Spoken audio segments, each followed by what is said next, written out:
Well, it's the 29th of September and it's about 6 weeks since we've been here last, and a lot has happened.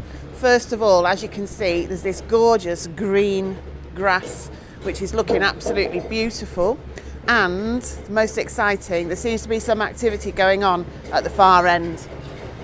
We're going to take a wander around the site and show you all the things that have happened since we were here last. Get me on it now. I've been on a telly. Oh, you want to be on? Oh, good. Well, as you can see behind me, Ted is building the roof to the turnstiles, so you'll not be able to jib in by climbing over the wall. It has been said by a few people that the spaces for people to go through at the turnstiles are a little bit narrow, so it's a good incentive for us all to go on a diet and healthy eating programme. This is the turnstile as seen from the other angle. This will be where people, if they want, can come in from Lightbound Road to the turnstile here, and then there's another entrance a bit further up. As you can see, that's Ted in his digging machine, going up and down, putting stuff on the roof. He wants to be on the telly. Give us a wave. How are you doing over there? Very good, how are you? All right. Well, this is the area to the north of the north stand, and as you can see, the path's been put in behind me. This is the path that's going to be the right of way that goes from Lightbound Road right the way through to St Mary's Road, and this is the parts where we're going to be landscaping.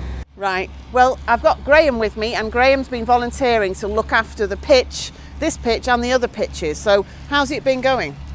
Yeah, it's been interesting. We've taken over the mowing from the pitch contractor who laid the pitch, who started doing the mowing. We've taken that out of their hands, which is cutting costs. I'm doing it myself at the minute. So yeah, it's going well. Yeah.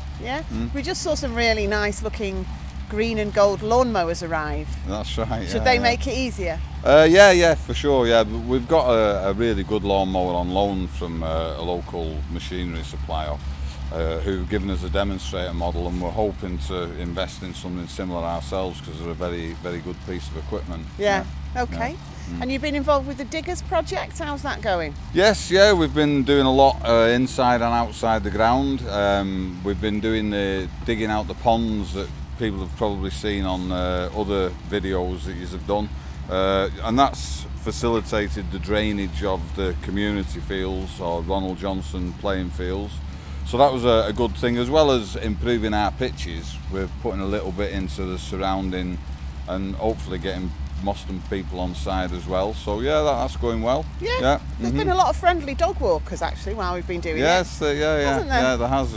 I was surprised. I thought we might have got a bit of heckling, but there's not been any of that, has there? So that's been good. Yeah, it has. Yeah.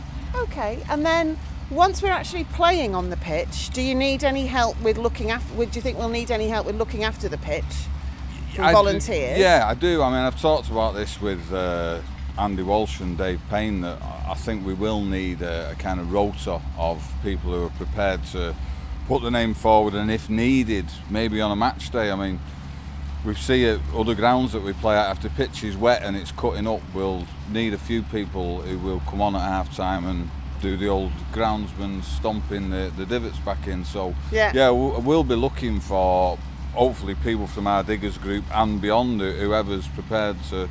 It means people giving up part of their match day experience, i.e. the bar, but there's always after the game, isn't there? Yeah, exactly, yeah. 15 minutes. Yeah. You can get somebody else to get your drink, so it's ready for you when you finish doing the pitch. True. Yeah. Brilliant, thank you very much. You're welcome. Well, here we are at the site of the East Stand, and as you know, I am absolutely no expert on these matters, but I would say this is a big pile of metal, probably steel. Lovely. So this, I think, is the start of the East Stand. This is what we've been waiting for. So it looks like imminently things will start to be put in place to put the final bit of the jigsaw round our stadium.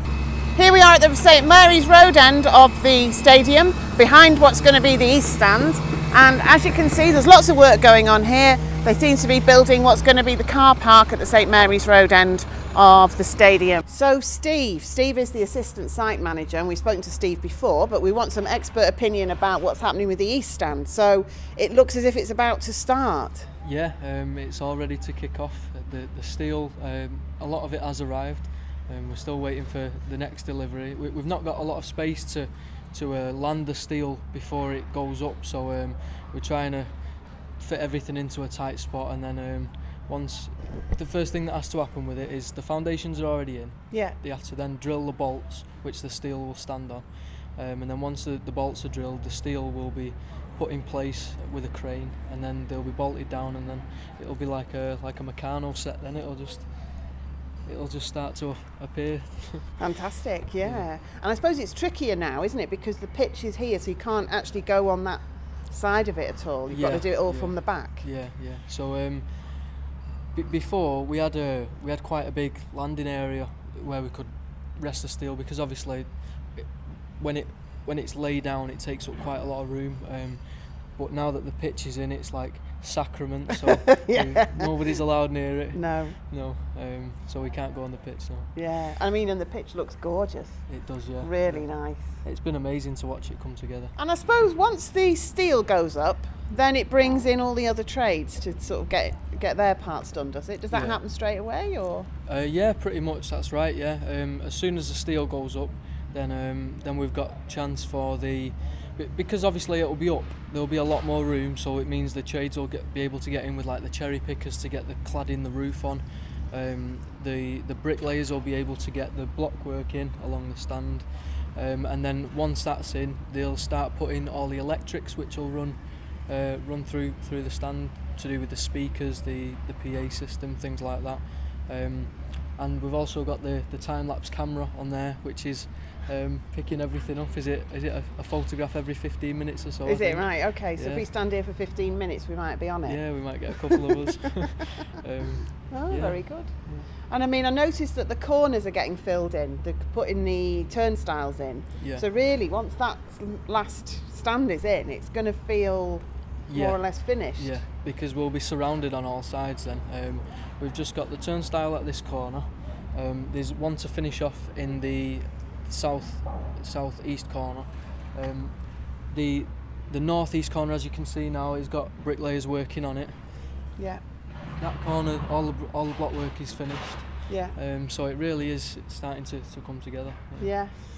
And what about the inside of the main building? How's that doing? Very well. All the trades have been working very diligently to get it done on time. There's obviously different issues that come up here and there, but everybody's really pulled together, and it's coming on really well.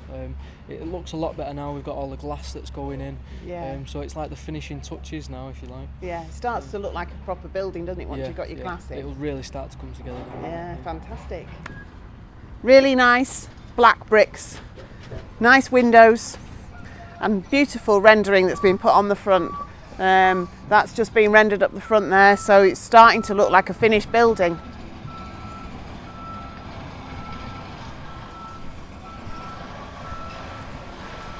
Behind me we've got the bit where the 3G and artificial pitch is going to be. The drainage is already in, and they've just put the limestone layer down, which is like the foundation for it. So that's coming on nicely, and we've got a beautiful aerial shot of that, which you're probably looking at now as I speak. And here we are on the community grass pitches, which, as you can see, you can probably see these little channels that go along. A lot of work's been done to improve the drainage on here, as well as the work that's being done on the ponds to again assist the drainage on these community pitches. So as you've probably seen already, over there is where the FC diggers have started to reclaim the pond and dig the drainage channel from one pond to the other pond, which in turn will then improve the drainage on this pitch. It's a bit of a bigger job than we were expecting. So here we are in the lower field, and that's the upper pond, which, as you know, we've been making into a bigger pond again to increase the drainage. And as you can see, as you fly over my head now, you can actually tell, because it's been raining this weekend, that the pond is starting to reform, and this should improve the biodiversity of the whole area as well as help our drainage. Now we want to say a huge thank you to Alan Foster, who's brought to life the flyover, the bird's eye view of our stadium as of September 2014. The first time we had this kind of thing, it was a computer generated model, which was the flyover, but now we've got the real thing. Thank you, Alan. Isn't it incredible to think that when we first turned up here on the 16th of December last year without our high-vis vests and our hard hats and our steel cap boots, all that was behind us was a muddy field. And when you see what's happened over the past 9 months or so and how it's going to look in 3 months' time, it seems like almost a miracle. This is the